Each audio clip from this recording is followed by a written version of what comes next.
So with that, let me introduce our first speaker today. Our speaker for the first session today is Professor Somnath Basu from ICER, Kolkata. So Somnath will be speaking on localization of spaces. Over to you, Somnath. Okay, all right. Thank you, Anita. So thanks, ICTS and the organizers. It was a great day yesterday. So let's hope that it will be a learning experience for all of us for the remaining 2 weeks. Okay. So yeah, so let me begin. So essentially, I'm going to be talking about certain aspects of rational homotopy theory. And broadly speaking, I've divided the lectures into four sort of topics, which itself comprises of certain subtopics. And so this is something probably other speakers will also mention down the line, that the theme and the format of the lectures are somewhat flexible in the sense, depending on the audience interests and how we are going about things. The topic for the last talk, for example, is viable to changes. It's definitely true in my case. So the first talk is going to be about localization of spaces. Okay, and I'm going to start by talking about certain things that most people may have seen in algebra, but since the backgrounds are very different, I'm not going to assume that everybody has seen those things. So I'm going to start off slow by talking about things that happen in algebra and then move on to the corresponding analogous things that happen in topology. And throughout my lectures, I've listed the three references on the website. So there's this book called Rational Homotopy Theory by Felix Halperin and Thomas. It's a Springer GTM. There's a book, Elsevier book by Griffiths and Morgan called Rational Homotopy Theory and Differential Forms. And then there's the original sort of 1970 MIT notes by Dennis Sullivan. So these three should give you a reasonably well-rounded view of what I'm going to talk about, and of course subsumes what I'm talking about. Okay. Okay, so I'm going to start by talking about localization, and this is localization of rings and modules. And you probably briefly saw this yesterday in Suresh's talk. So for our purposes, I'm going to assume rings are integral domains and with one, so they're obviously commutative. And for every multiplicatively closed subset S of a ring R, so recall that multiplicatively closed subset means S is a subset of R minus 0, and it contains 1, and whenever A and B are elements of S, then A times B is also an element of S. Okay. So for example, in an integral domain, R minus 0 is a multiplicatively closed subset because it has no zero divisors. Okay.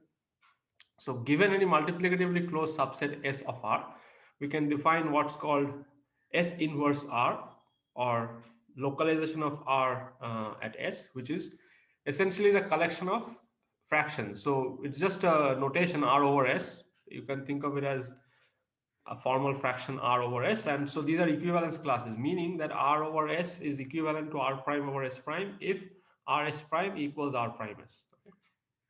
So it turns out this is a ring, and the nomenclature is that we call this R localized away from S, essentially because you are inverting elements of S. So anything which is not in S is not inverted. Anything which is in S is formally inverted. Okay. It is a ring, and you can deduce the ring structure from the operations. The plus is defined to be the usual way how you add fractions, right? So it's indicated over here, for example, and the product of two fractions is indicated as it would be. It's R prime over SS prime. So this turns S inverse R into a ring. And there is this localization homomorphism, which basically says you have a map from R to S inverse R, which is a map of rings, which sends R to the element R over 1, the class of R over 1. Okay.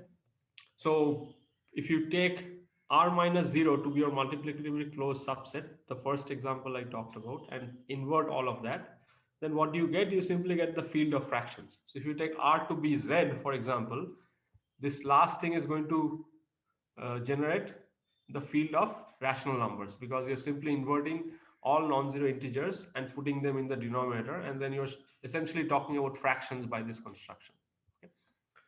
So this is something that probably some of you have seen and very well acquainted with.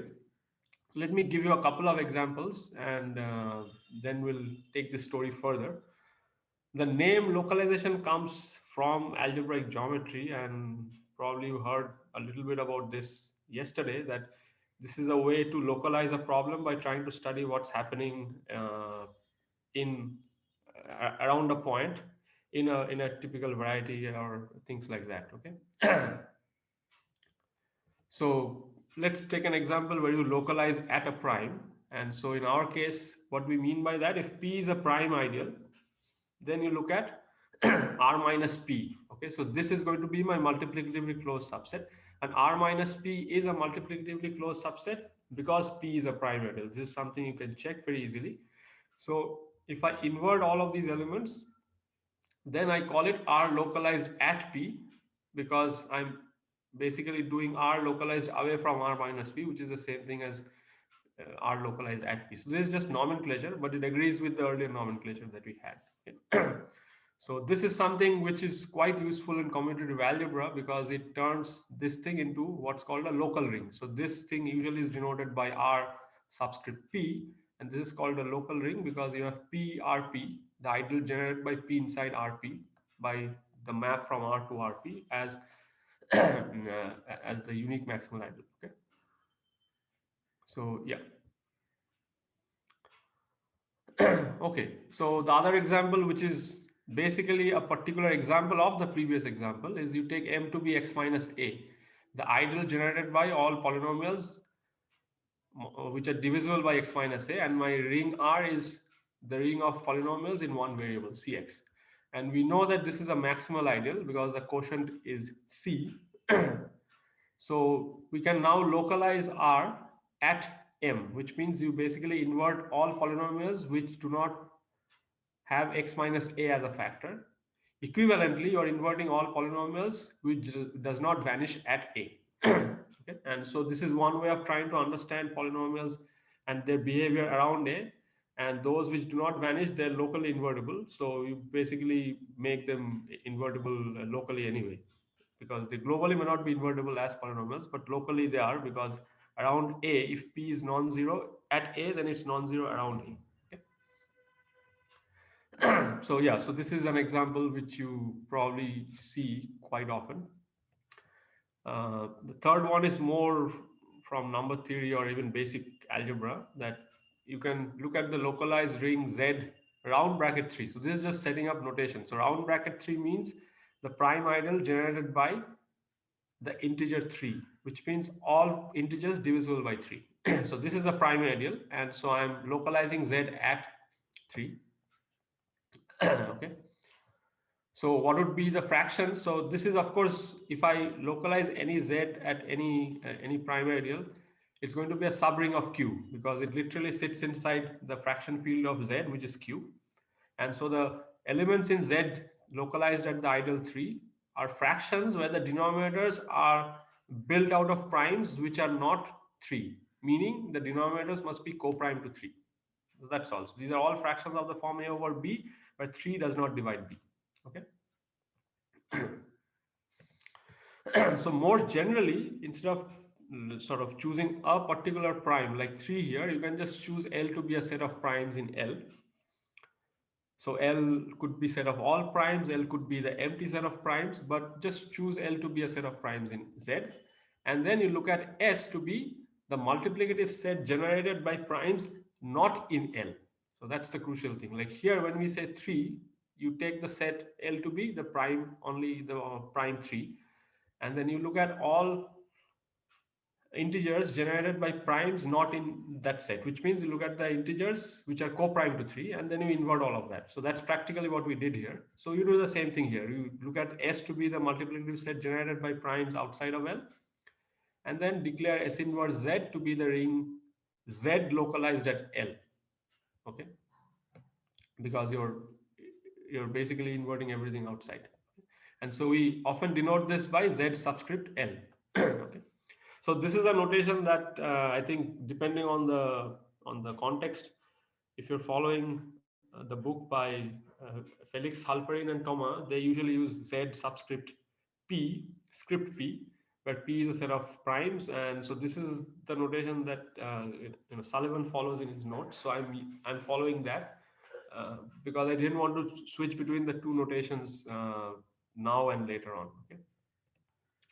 Yeah, so all of these are subrings of Q, and if you take L to be the empty set of primes, then essentially S is basically going to be the multiplicative set generated by all primes, which is all non-zero integers. So if you invert all non-zero integers, you get Q. So Z localized at the empty set is Q, and Z localized at all primes is Z. Because if L is a set of all primes, then S is going to be the set 1, and if you invert 1 is already invertible, so you're not doing anything, so you just get back the integers. Okay.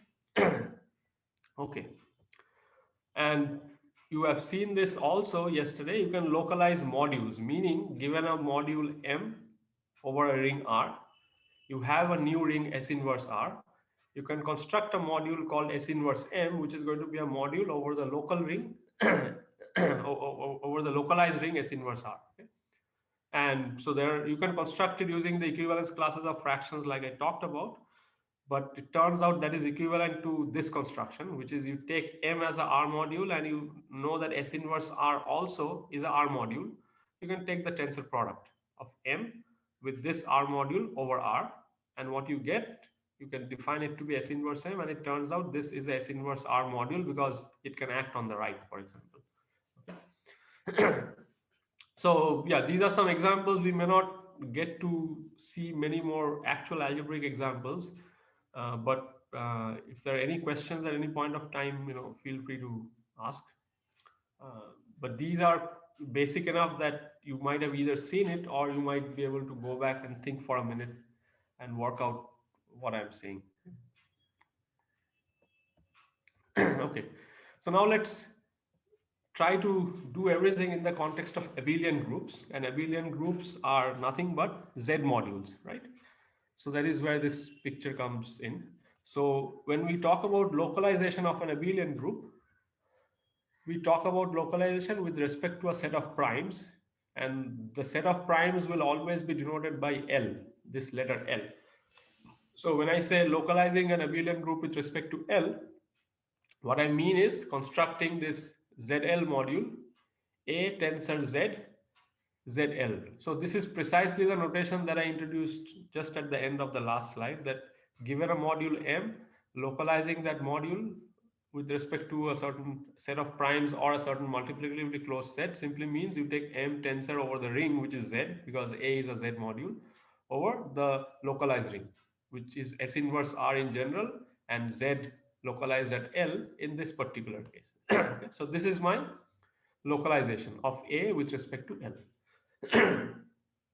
Okay, so I mean there are a lot of things one can talk about, and one would probably be tempted to go into things going towards commutative algebra and algebraic geometry, but we'll just skim over certain things and extract what we need to like transfer over to the topology side. So just a couple of properties that you can write down and check one if you understand tensor product of modules. So for instance, you can check that the tensor product of Z localized at L with Z localized at L prime, of course tensor over Z because these are Z modules, is isomorphic as rings to Z localized at the intersection.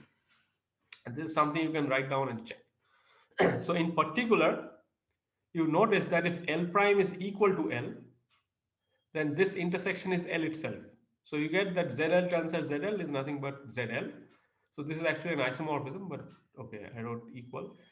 And if you take L to be the empty set, let's say you take or L prime to be the empty set, so then Z localized at the empty set was Q, because you're inverting every non-zero integer. And if L prime is the empty set, then the intersection of the empty set with L is again the empty set. So you recover that Q tensor ZL over Z is Q. Okay, and these are things you can check algebraically, but hopefully some of these things will manifest themselves later in the topological setting. Okay? And this is one observation. The other one is this, okay? And so what does this cross subscript q mean? So I'll explain that in a moment. Let me read it out. So it says ZL cross subscript q ZL prime is isomorphic to ZL union L prime. So for those who have seen fiber products and pullbacks, you'd notice what we are doing here. So Shamik talked about push outs. So there's a similar thing called pullback. So here, what the point is that you have ZL as a subring of Q and ZL prime as a subring of Q, just by the inclusion, right? So these are both subrings, and then this left hand side is nothing but pairs of elements from ZL comma ZL prime such that they map to the same rational number. Okay, so essentially your elements here consist of a comma b, where a and b are the same rational numbers, but a is an element of ZL and b is an element of ZL prime. Okay, so if you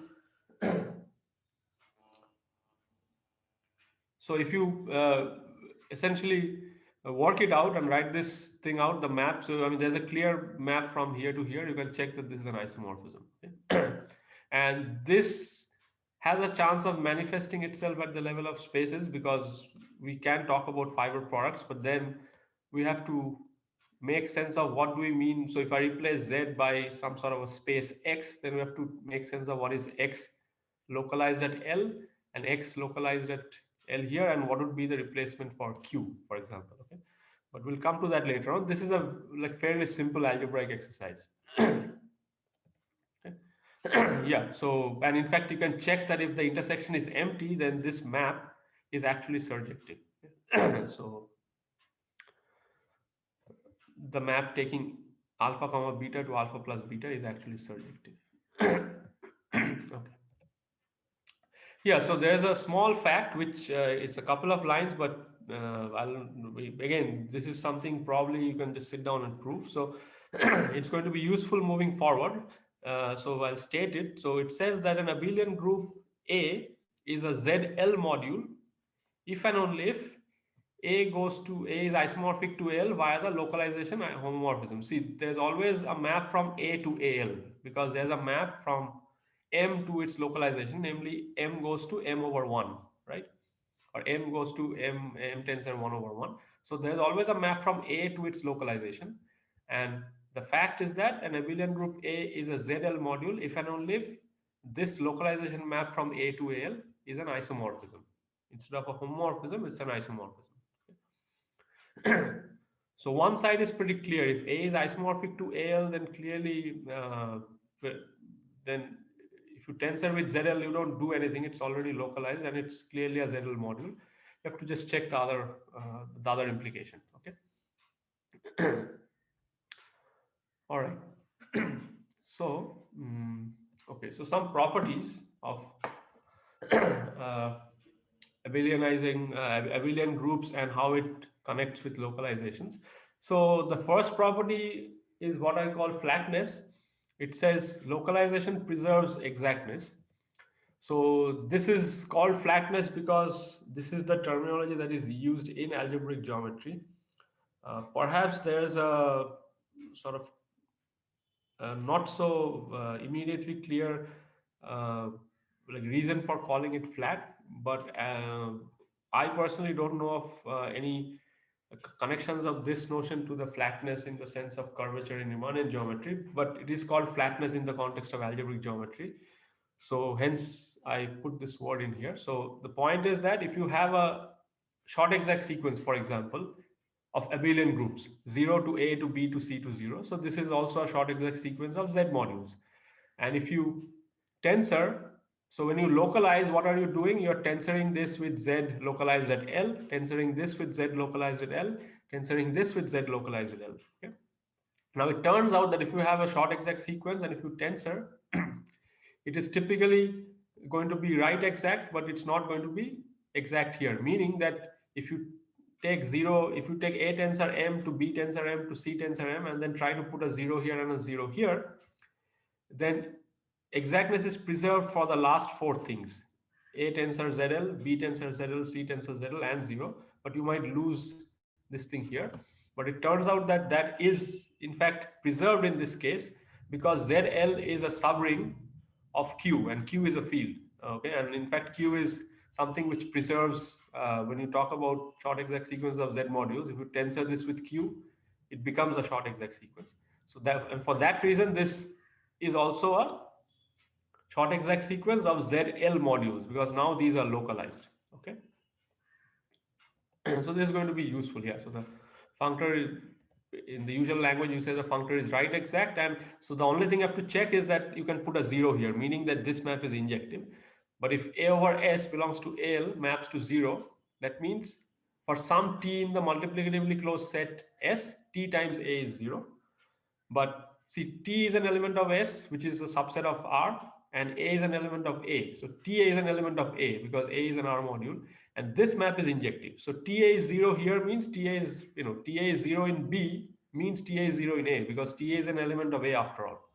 So this also implies that A over S is equivalent to zero over T, but that means that this is the zero element.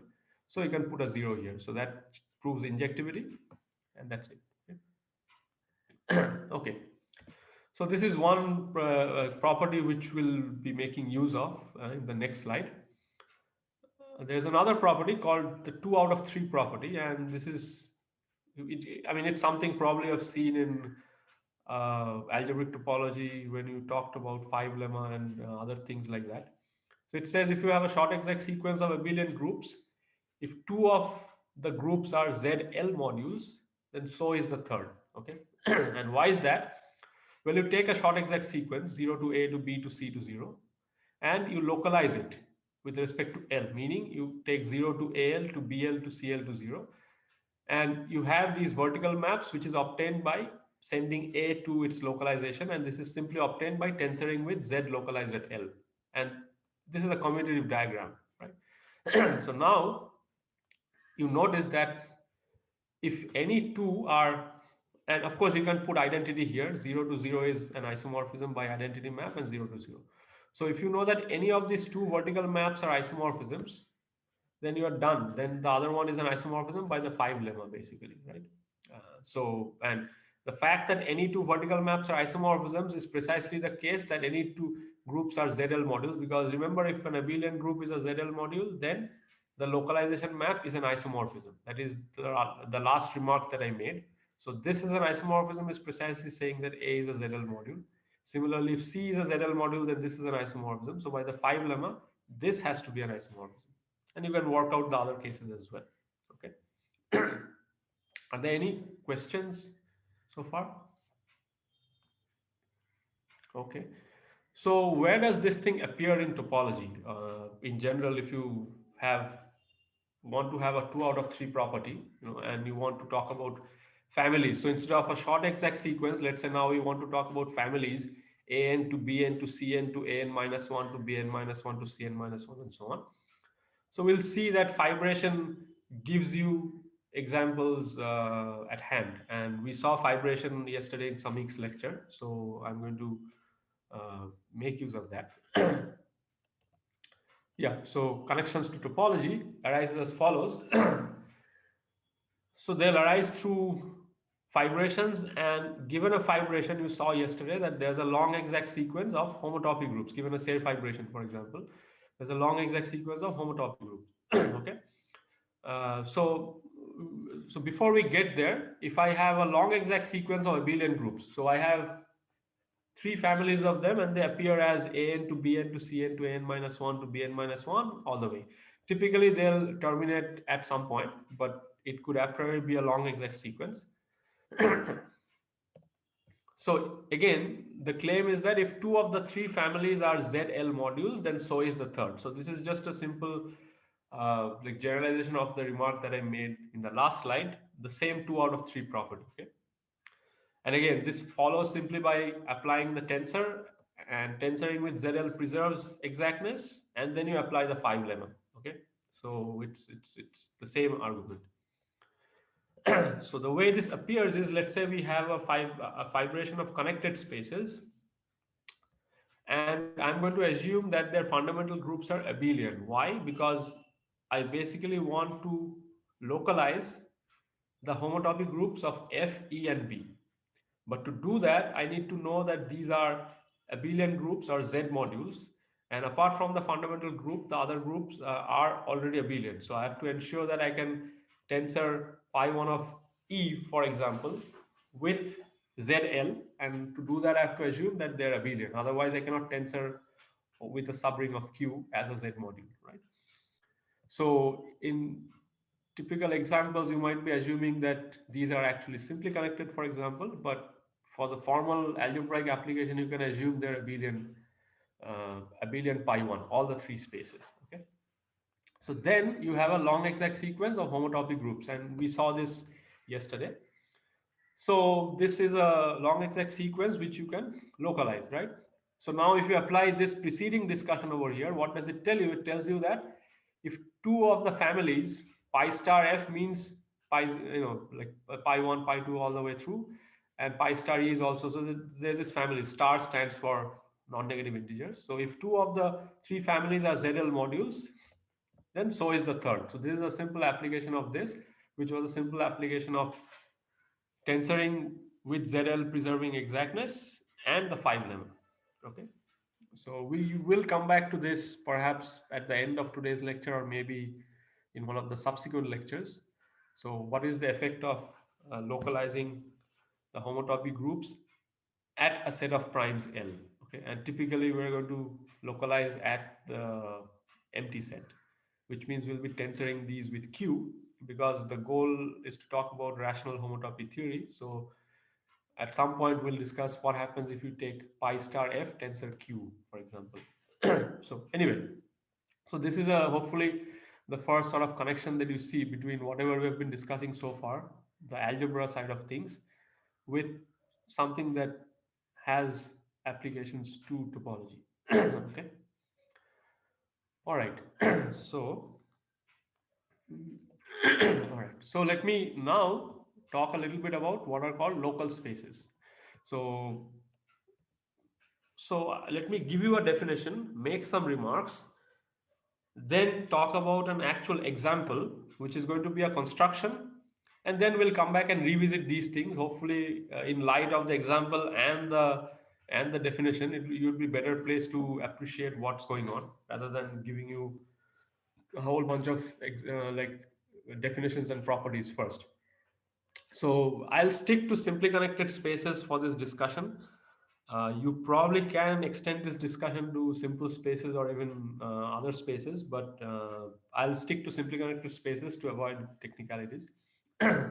So a simply connected space X is called L local if pi star x are ZL modules. Okay, and again I am going to use L, which is going to be arbitrary but fixed for the remainder of the talk, to be a set of primes. Okay, and depending on the specific choice, we will be talking about various ZL modules. But L, I'm not going to mention what L is for the remainder of the talk. It's going to be some arbitrary but fixed set of primes. So we say that a space is L local if the homotopy groups are all ZL modules. Okay, so all right. So if you're following, for example, the book by the three French authors, then they'll be replacing L with script P, and they say a space is P local if and only if pi star is P local, meaning that these are, uh, like I mean, these are modules over the localized ring. If you're following Sullivan's notes, then he simply calls pi star x to be local modules, where it's understood that these are modules over this ring. Okay. So if you take L to be all primes, then what happens? Then remember, ZL is nothing but Z, because you're not inverting anything, you're just inverting one, which is already invertible. So then any space is going to be L local. So if my set of all primes is my set L, then every simply connected space is L local by definition, because the higher homotopy groups are all abelian in any case. On the other hand, if I take L to be empty, the extreme opposite of all primes is the empty set, then a simply connected space X is called L local if pi star X are Q modules, right? Because ZL is in that case Q, but Q module is nothing but a rational vector space or a vector space over the rationals. So we call So in this particular case, when L is empty, we also call X to be a rational space because their homotopy groups turns out to be vector spaces over Q. Okay. And so you can of course talk about all sorts of things in between. We will talk about a little bit maybe in an example or two, but mostly we'll be focusing on this particular aspect for the other three talks. When L is empty, we're going to analyze certain things you can do with rational spaces and what it tells us about various primary invariants of a space and so on. So this is going to play a key role in the remainder of the lectures. Okay. Yeah. So as I said, pi j of x is a vector space over Q. So hence you call it a rational space rather than calling it phi local. Okay, where phi is the empty set. So okay. So here to connect with again some of the things you saw yesterday, there was a mention of Hurewicz homomorphism, and in fact, all of you know that if your space is R minus one connected, R is at least two, then we have the Hurewicz isomorphism, which says that pi r of x. So there's a natural map from pi r of x to h r of x with this integer coefficients, and this map is an isomorphism, right? That's what the Hurewicz isomorphism says. So I'm intentionally assuming this is one connected because at the level of pi 1, this is not an isomorphism. H1 is the abelianization of pi 1. But for the higher ones, you can apply this directly. So once, if you start with R minus 1 connected space, then this isomorphism is nice because it tells you that this, so if you are asking whether this homotopy group, the Rth homotopy group is ZL local, that is the same thing as saying that this is isomorphic to its localization. But because this is isomorphic to its Rth homology, this is isomorphic to its localization is equivalent to saying this is isomorphic to its localization. So in other words, pi Rx is a ZL module if and only if Rth homology of X with Z coefficients is also a ZL module because they're actually isomorphic as abelian groups, right? So this is almost a tautology. So it turns out that this observation can be vastly generalized and put in a nice form, in the form of a theorem. And I'll state this theorem. The proof, I mean, if you have seen Postnikov towers and seen a bit of Allenberg-MacLane spaces, the proof is not hard, but and it probably has interesting ideas as well, but it's a bit too long. So I'll sort of skip the proof, but you can read any of the references. I mean, any of either Sullivan's notes or the book by Felix Halperin and Thomas. So there they give a proof of this. So essentially, you have to first see what happens for Allenberg-MacLane spaces, and then see what happens when you build a space using those things, using Postnikov tower and so on. So it's a little bit of work, but so here's the statement. It says for a simply connected space X, the following three statements are equivalent. Okay.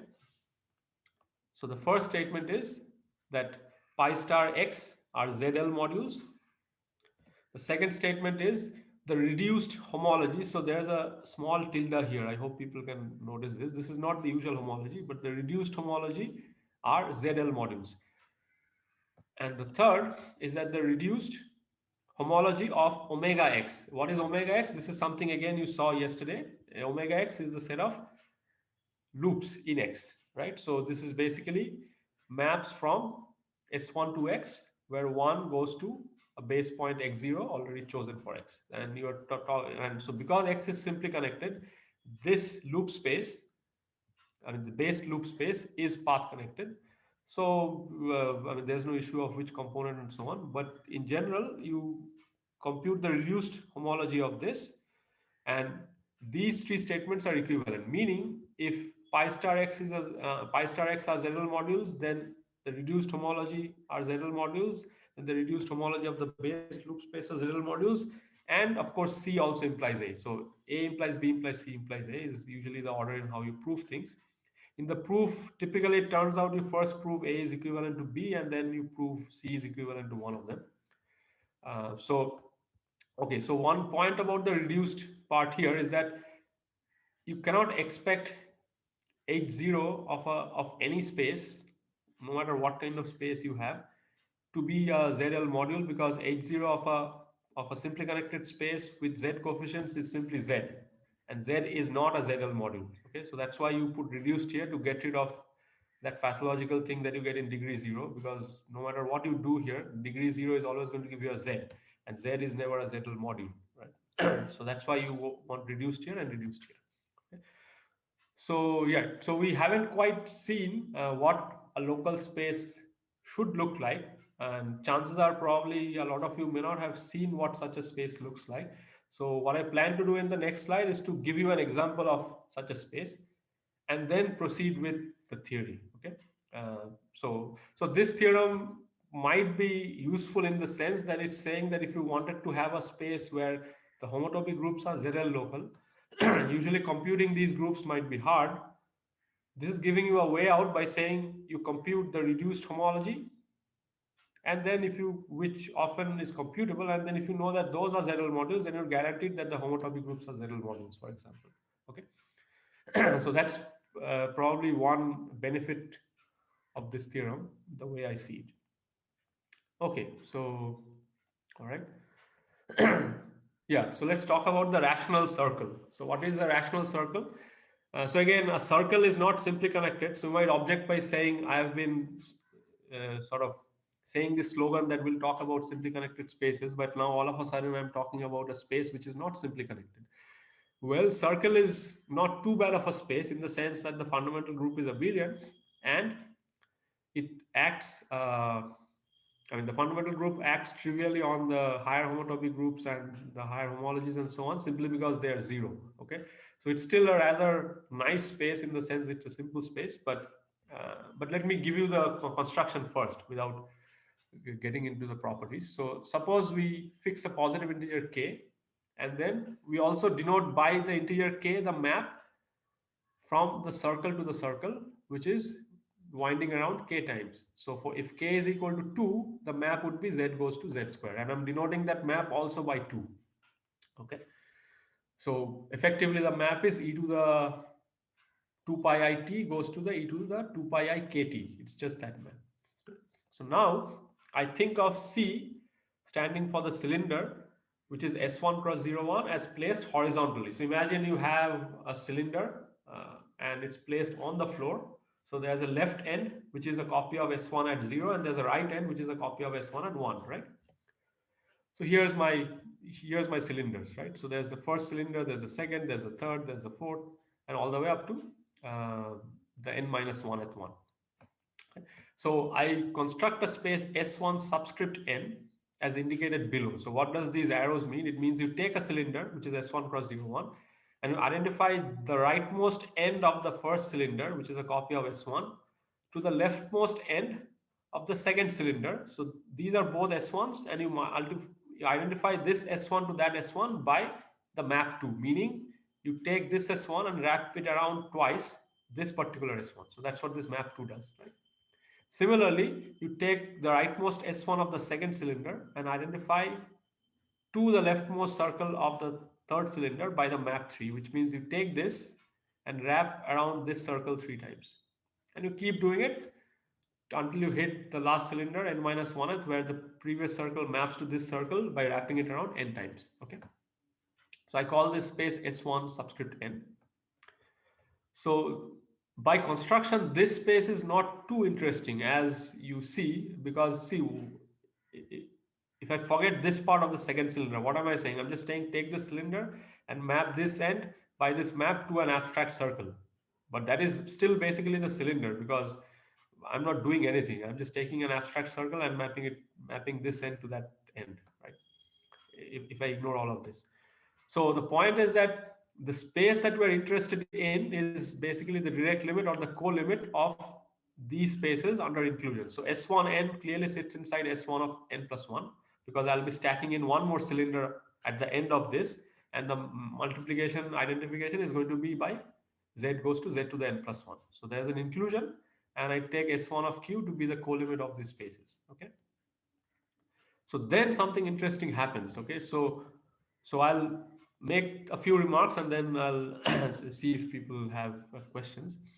So you can show that the fundamental group of this space, this direct limit, is actually Q, and the homology of this space with integer coefficients is also Q. Okay, and one quick way of computing this is because both pi1 and h1, or pi I and hi, commutes with direct limits. You can compute them by simply computing the fundamental group or even the first homology to be the direct limit of z goes to z by multiplication by 2, and that z goes to z by multiplication by 3. You have to compute this direct limit, and that turns out to be Q, because you're essentially inverting 2, inverting 3, inverting every non-zero integer in this process. Okay? And all the higher homotopy groups are 0. So this S1Q is indeed a Q local space, right? Meaning these are Q vector spaces, the homotopy groups and the homology groups.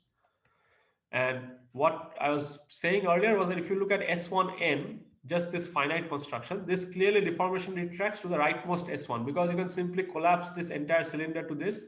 So this is the exact collapse that was talked about yesterday in the mapping cylinder construction, or in the mapping in the mapping cone construction, right? So you take x cross 0, 1 and you map x cross 1 to y under f, but then you can collapse all of the x. So you're left with this copy of the circle, because y and x are both circles. Then you collapse all of this cylinder down to this circle, and you can keep collapsing until you get the last circle. So any S1n will deform to the rightmost S1. So that's fine. And the gluing is usually drawn to look like a telescope. So if you look at a typical picture, you draw this slightly bigger, you draw this circle slightly bigger, so it looks like it's a long telescope, and you're sort of folding the telescope back in. So it's often called the infinite telescope if you deal with the direct limit. Okay, so anyway, so the point is that we still have this leftmost S1, and this leftmost S1 of course includes in this whole co-limit, right? So there's a map from this leftmost S1 inside S1Q, and this is a map which we are going to talk about also later on in other examples. So this is probably the first example that we have seen so far of a local space. Here it's a Q local space, okay, or a rational space. Okay. All right. So let me now revisit localization a little bit. So this is now going to be localization in the context of spaces. Okay. And I'm going to assume that all my spaces are simply connected and they have the homotopy type of a CW complex. In general, you can drop this last assumption that they have the homotopy type of a CW complex, and then you can generalize this a little further, which is how they do it in the book. But just to make exposition easier, let me assume this. So I'll say that a map from X to XL. So there's an abuse of notation, but it's quite suggestive that L is a set of primes and XL is going to be my notation for an L local space. What does that mean? That means this is a simply connected space whose homotopy groups are ZL modules. Equivalently, their reduced homology are ZL modules. And X is just a usual space. So, and I want a map from X to XL from a general space to an L local space. And I'll call this map also by L, but this is just a map and this L is a set of primes. So hopefully there's no confusion. So map L from X to XL is called a localization of X. So technically I should call it an L localization, but L is fixed in this context. If it is universal for maps of X into L local spaces. Okay, so meaning if I have a map from X to a L local space Y, then there is a map from XL to Y such that the triangle commutes. So if I have a map from X to Y, Y is a L local space, then there should be a map from XL to Y, so that L followed by that map to Y is nothing but the given map from X to Y. And this map from XL to Y is unique up to homotopy. So that's what I mean by universal. So there's a map from XL to any L local space Y, unique up to homotopy such that the triangle commutes. Okay. So this is the definition of a localization of X. So I'll give you some constructions in a moment. Okay. So here's here's a theorem. So it turns out that again it's going to be like three things. If I have a map L from X to X prime, this is just a placeholder for a notation for a map, has nothing to do with that particular L. But the localization here is happening with respect to L. That's why I'm using this notation. So the following are equivalent. L is a localization, meaning x prime will serve the role of this XL with this universal property. This is equivalent to saying that L localizes reduced integral homology. What does this mean? This means you look at the map induced at the level of reduced integral homology that will map h star of x to h star of x prime. But saying that L localizes this map means h star of x prime is going to be isomorphic to h star of x tensor ZL. Okay? Similarly, L localizes homotopy groups, which means you look at the map induced at the level of homotopy groups, and the claim is pi star of x prime is isomorphic to pi star of x tensor ZL under this map. So these three are equivalent. Okay? So again, the proof of this will pretty much boil down to first sort of proving it for Eilenberg-MacLane spaces, and then uh, working through that. So the proof is there, for example, in either of the two references that I mentioned. Okay. So, but the upshot of this universality property is that any two localizations are homotopy equivalent. Because if you had two of them, it's the usual thing that you do using the universality property. You just place one and then get a map from the other and then do it the other way around. So they're homotopy equivalent by this universality property. So the key thing is, do localizations exist? Okay, and that is the thing we have to talk about. But we'll address that in a moment. So for the time being, notice that if I take L to be the identity map here from X to X, and I ask this question, right? So I can take any map and these three are equivalents. If I take L to be the identity map from X to X, then the identity map is a localization, which means X is already its own localization. So that is equivalent to, if I compare A and B, L is a localization means the identity map is a localization, which means X is its own localization, but that is equivalent to saying that L localizes reduced, or L localizes homotopy groups, which means pi star X are ZL modules, right? Because you take pi star X and you tensor with ZL, and that has to be isomorphic to the original pi star X, but that's precisely what it means to be a ZL module. So a space is its own localization, or it's already local if and only if the homotopy groups are ZL modules, which was basically how we define a local space. Okay. Okay. So maybe I'll just, so I think I started a few minutes late. So is it okay if I take, say, 3 more minutes? Yeah, carry on, Somnath. Okay, all right. So, all right. So I'll basically give you one more construction of rational spheres. You have seen circles, and then I'll just finish up by talking about some like further properties that localization of spaces inherit. Okay. So yeah.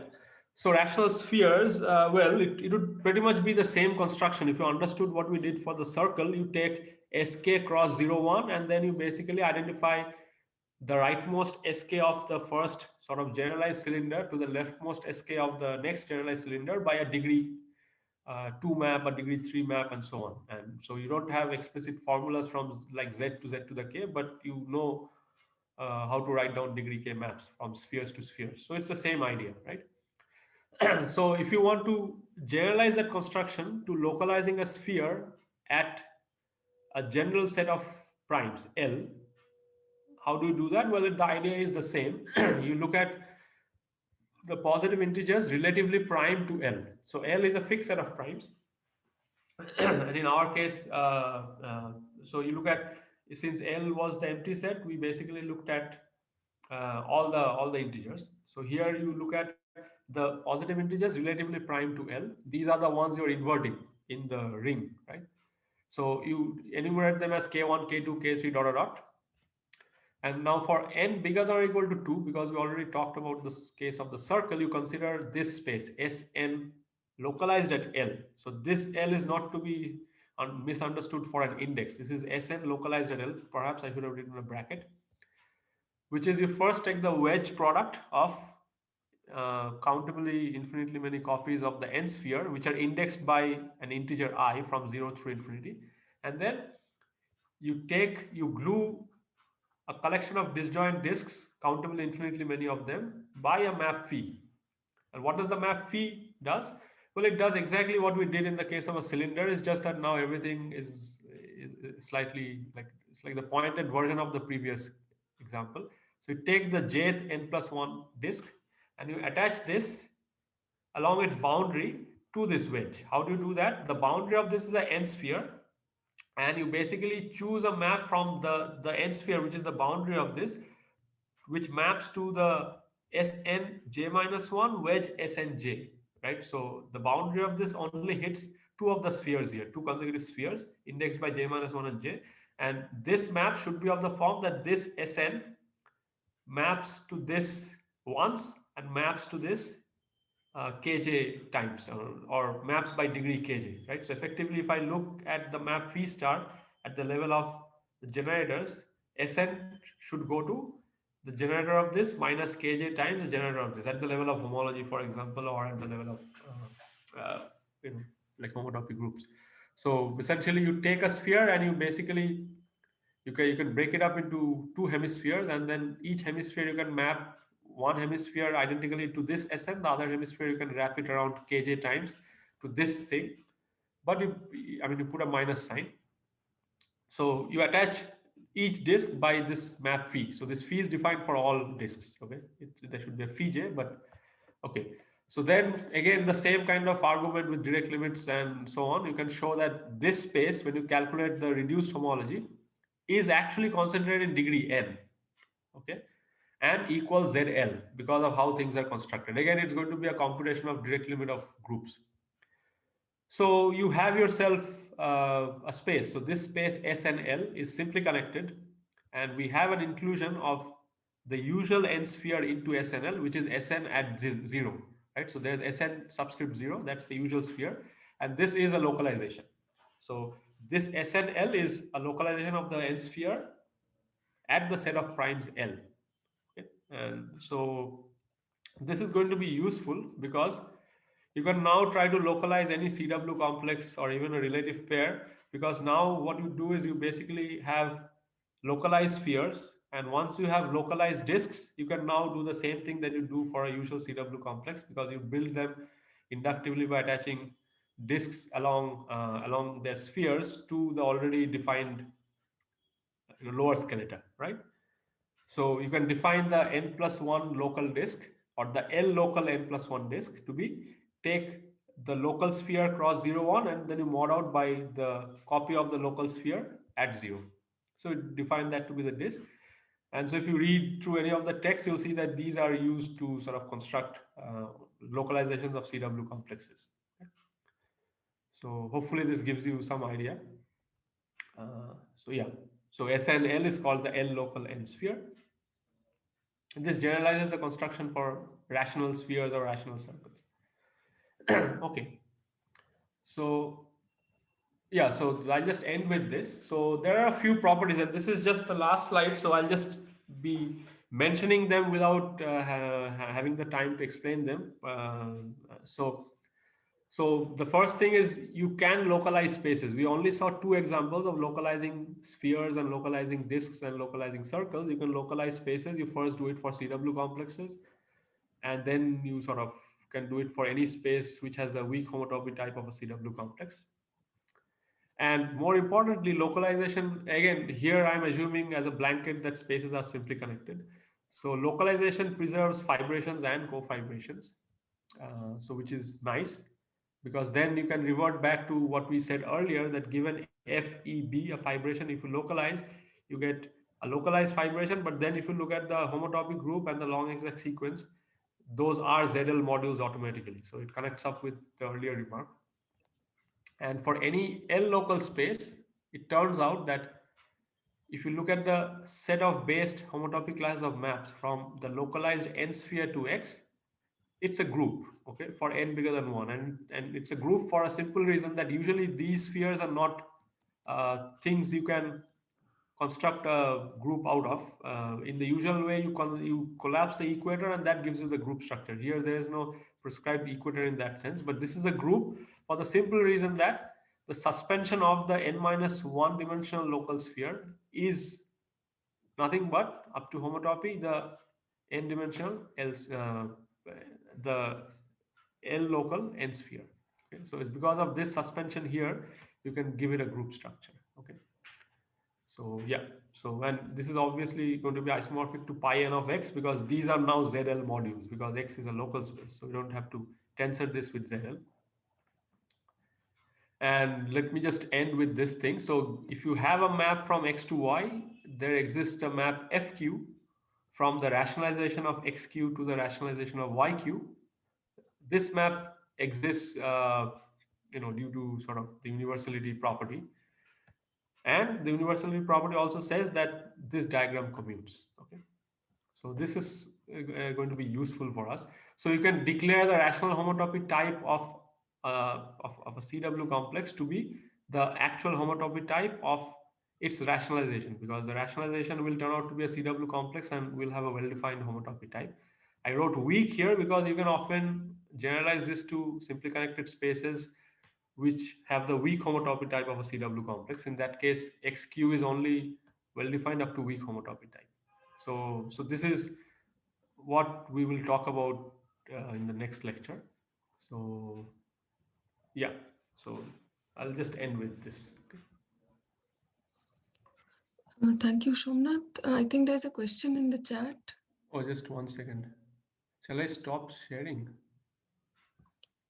Yeah, you may.